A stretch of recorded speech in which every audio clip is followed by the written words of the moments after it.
Hey, thanks for tuning in to What's in the Box. Today we'll be taking a look at cube storage for collectors, and I'll even instruct you on how to build one. This comes to me by way of I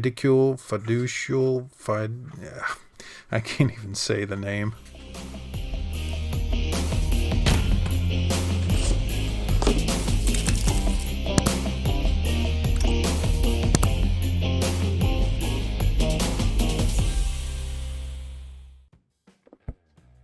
So I was looking for some extra storage for my recording room slash collection room.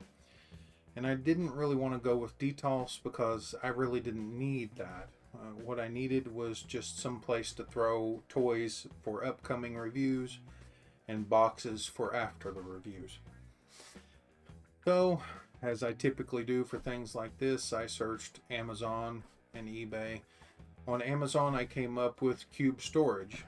Now, a lot of cube storage things are flimsy looking, just a wire mesh with some plastic strung over it, and I wanted something a little bit more sturdy. I ended up landing on whatever brand this is. I'm not going to attempt to pronounce it again, but this is a fairly nice looking set, which is built out of connectors and tubing with material strung over it. And so I thought, okay, well, that could work for what I want to do. And being that they were only $13.99 a set on sale from $16.99, I thought, well, I could give that a try. And I thought, well, I'll build something bigger. This set only came with 9 cubes. I want to go a little further with it. And so I ended up buying 3. But please make sure to do your math with all the connectors and everything, because I undershot and needed a 4th set.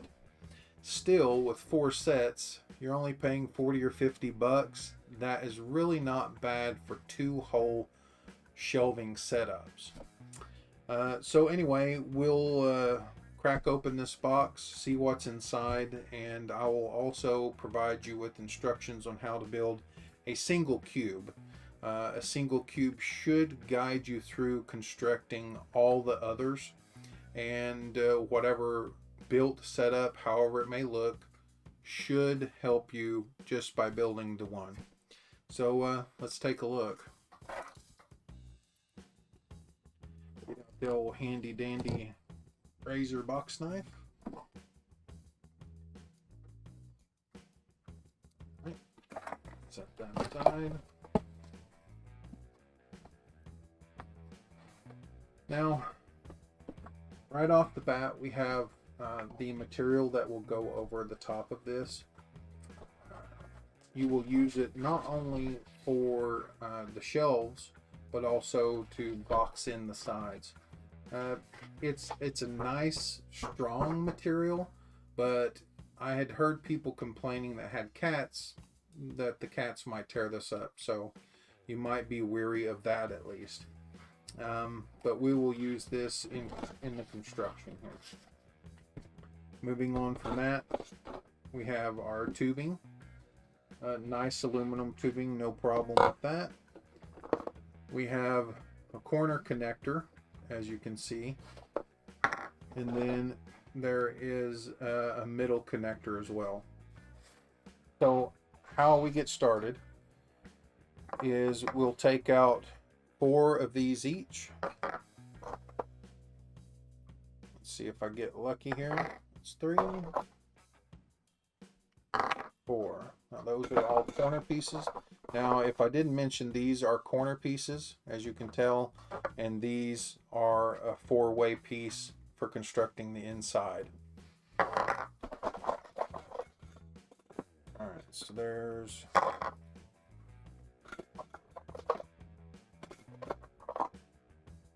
4 4-way pieces. No problem. Okay. And then what we'll want to do is we want 4 pieces for each part of the box that we're going to build. That means we'll need 4 connectors and 4 sets of tubing for the bottom, 4 for the sides, 4 for the top. So let's go. Here's our first 4.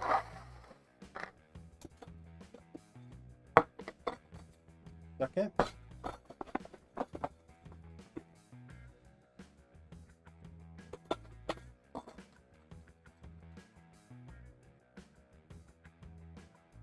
And third.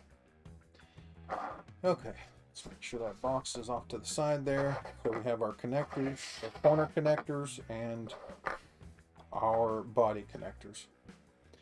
So we start off easy enough. You want your corner connectors to start on one piece. Now these are just, you guide them on. Try to be gentle. Sometimes these are a little rough to get started. Make sure that that's level. Okay, that's level. Then we'll just use force to press them down into place. Easy enough, right? There we go. So we'll go ahead and start the rest of the box here. And you're just putting them in and pushing them down. Sometimes it takes a little grr, but you get it. Okay, so there we have the first part, and then we stop for a second and we use our material. Now, this material has a cut edge, and that cut edge always needs to be on the bottom. We'll try to separate that material. You put your finger in a little bit, and then you just smash that down and crease it. It'll create sort of a diamond shape, and that'll help you get it into or around the tube. So we do that a little bit more. Okay, we've got our openings. Come back here, slide that over one opening. You just barely want to get it started. And you come over here and you slide it over the other. Slide it down and it pops into place. No problem. Now, what you'll want to do for this next bit is take another rod. Make sure that these are pointed up, because that's what you'll add more rods to. And what we'll do is we'll put that in the middle piece there. We'll do another one with the middle piece. Make sure they're level, give it a little twist there. And then you add that to this. Now here's where you'll want a little tension. You'll push with your thumb on that rod to bring it into position. And then press down to finish it out. Easy, right? You want to check for level. If it's not level, you just twist the frame a tiny bit and it becomes more level. All right, on to the next portion. All right, so we're going to follow that up with constructing an identical piece. All right, so we'll do that all over again. Another tube. Just like so. You want corner pieces again. Press those down. That one's uneven, so we'll give the corners a twist. Even it up. Perfect. Bring in another set of tubes, like so. Press down. And then back to our material. Try that again. So we'll open that up. Crease it. Do the same to the other side. And again, make sure this cut part is facing downward. All right. So we'll put that over one tube, just a tiny little bit. Then we'll crease that and put that over the other tube and slide it down. Okay, good stuff. Now we're going to come back. You want to make sure that all these line up, especially if you're going to go several boxes out, similar to that, so you can add more. So for this, we'll put it through the middle bar Always make sure that these smaller openings face upward. We'll check that. For stability, press down, then add that to our piece. Again, using pressure, we'll bring that into place right there. And press down once again. That one seems a little off, admittedly. Let me see if we're missing something here.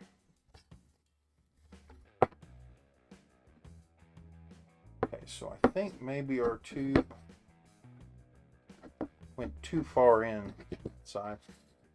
It's a good thing we'll have a problem like that. You'll just press and bring that back out a little bit. No big deal. All right, that looks straight.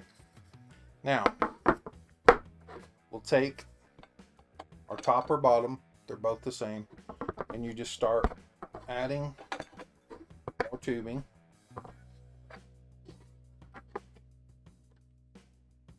All four sides. Just like that.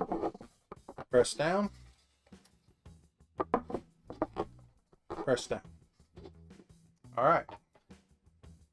Now, you just take your top, construct it exactly like the bottom. I'm skipping ahead. Ignore me sometimes. Sometimes I'm wrong. Don't forget the sides. Okay, so you want sides to your cube. Go through these again here. Just insert your finger, press it down and crease, and that will give you a better opening to go around your tubes. Of course, you want this on the outside, so go for the corner. Put a little bit of this.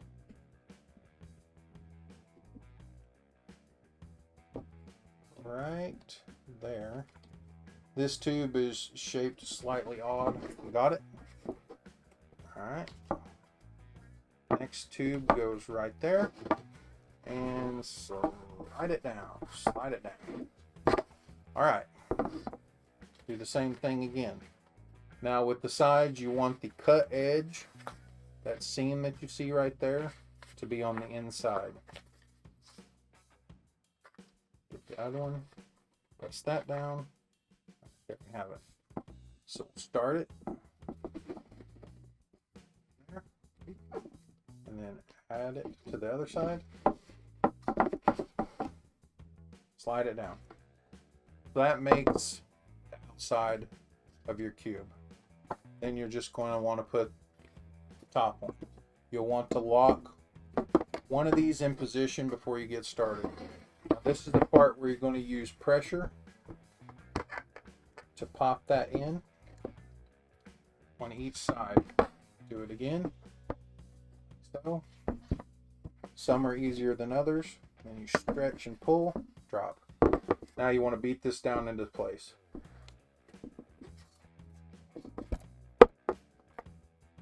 All right. So there you have one cube. The rest will be constructed exactly like that. So what you would want to do is just keep bringing tubes outward, however many you want to go. 2, 3, 6, whatever. You just keep doing that, sliding all your material in, piecing them together. That's all there is to it. Now when you want to go up, same thing. You just put your tube upward and keep building up. It's really not that difficult. Now when you get to your final top shelf, they have little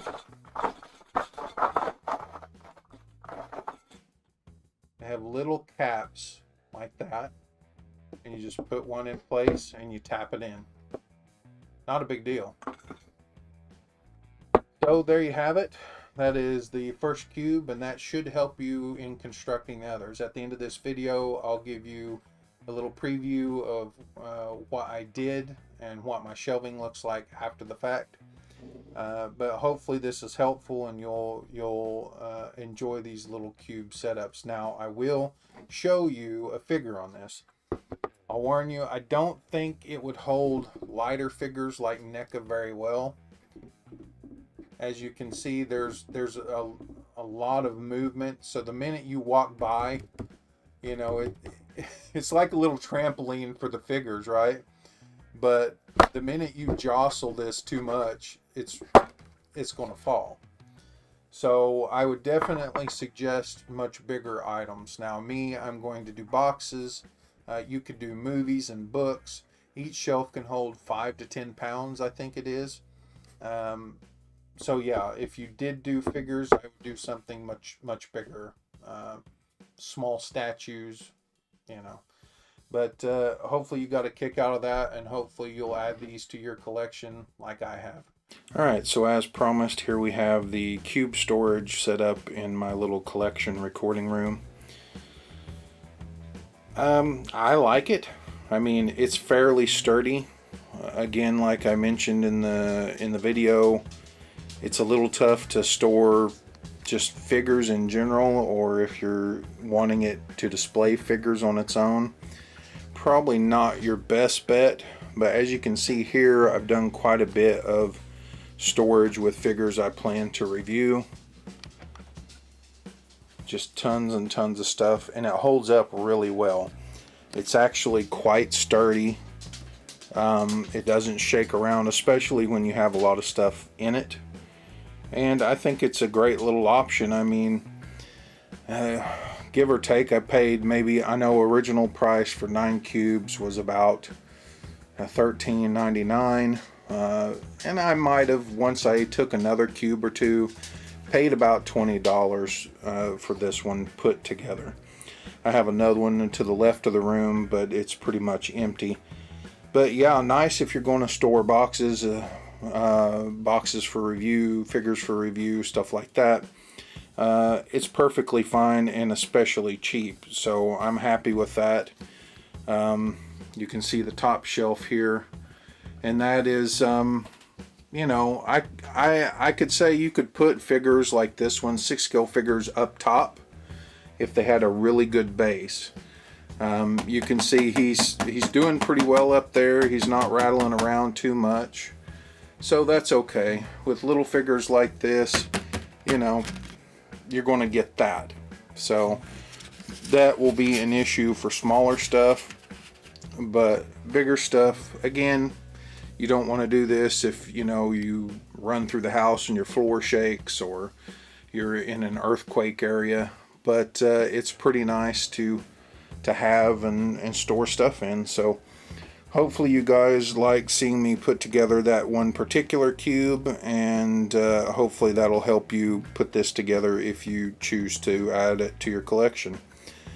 But until next time, this has been What's in the Box.